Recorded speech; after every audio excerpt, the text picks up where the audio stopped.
St. John the Baptist, my friends, is in prison, and he's asking, is this Jesus? Are you the one who was to come? Meaning, is this worth it, all I've been through? And of course, Jesus says to him, all the things that he's been doing, the blind regain their sight, the lame walk, lepers are cleansed, and the dead are raised. But there's a line there. The last line, it said, blessed is the one who takes no offense at me. Interesting line. Blessed is the one who takes no offense at me. There's a humorous story with John F. Kennedy when he was running for presidency in 1960. He was in San Antonio at the Alamo and he gave a stunning speech. And his day was very compact, so he needed to get going. So he tells to a local politician, Maury Maverick, and he says to him, Maury, he says, where's the back door so we can leave quickly?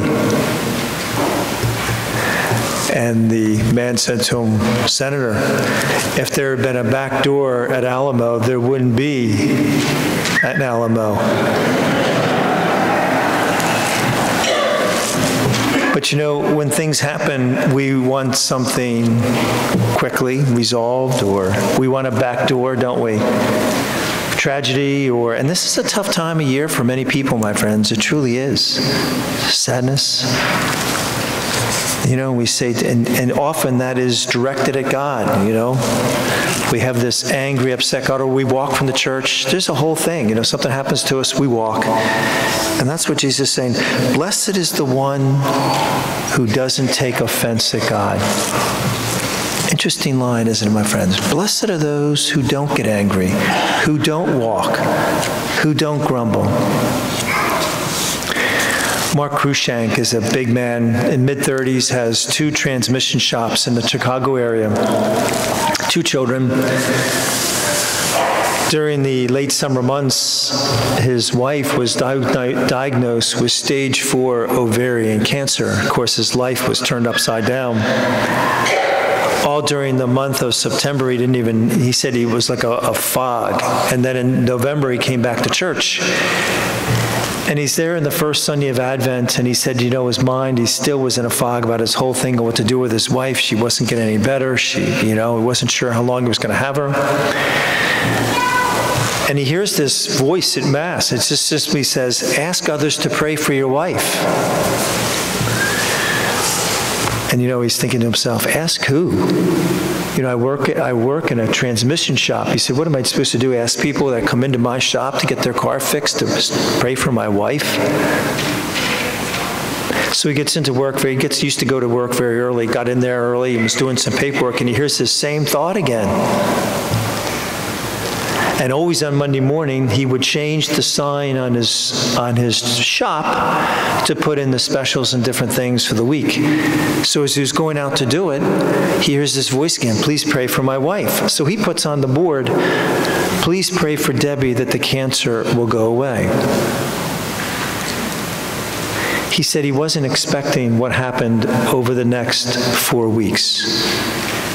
He said he was the busiest he's ever been. He said people were stopping off of the street to tell him that they're praying for his wife. He said some of his customers, he said, haven't prayed in years, and they said that they started praying because they wanted his wife to get better. He said it was amazing because when you walk into, typically in a transmission shop, he says everybody's in a real bad mood because you end up with this huge bill. And he said it was amazing. He said there was no negativity.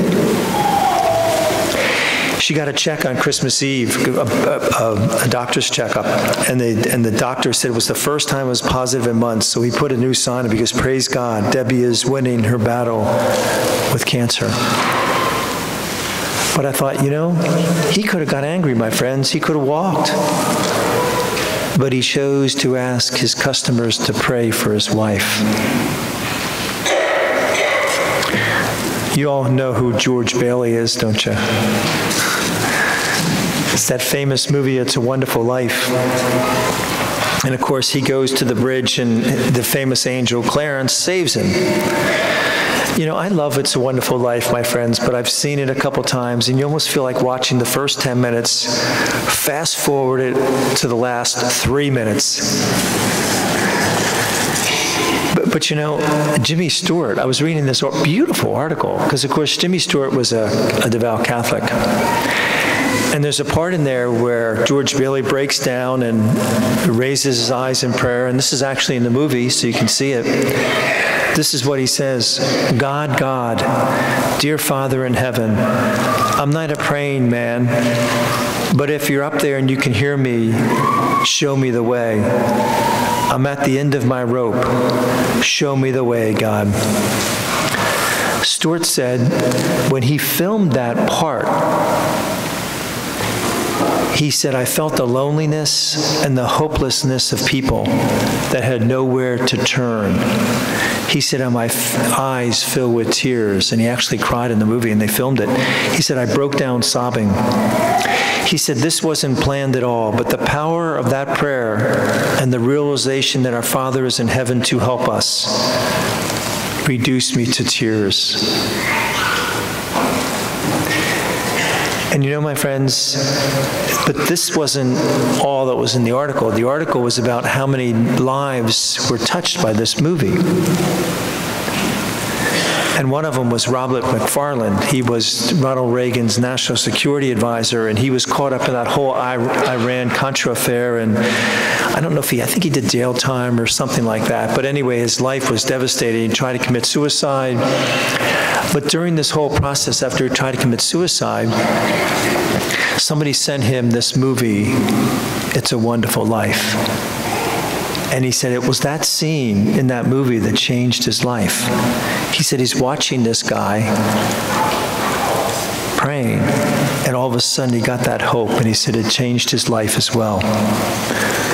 You know, my friends, adversity is never easy, always difficult and challenging, but blessed is the one who takes no offense at me. Blessed, my friends, are those who believe. It is those that our God's prayers hear so clearly. God bless you.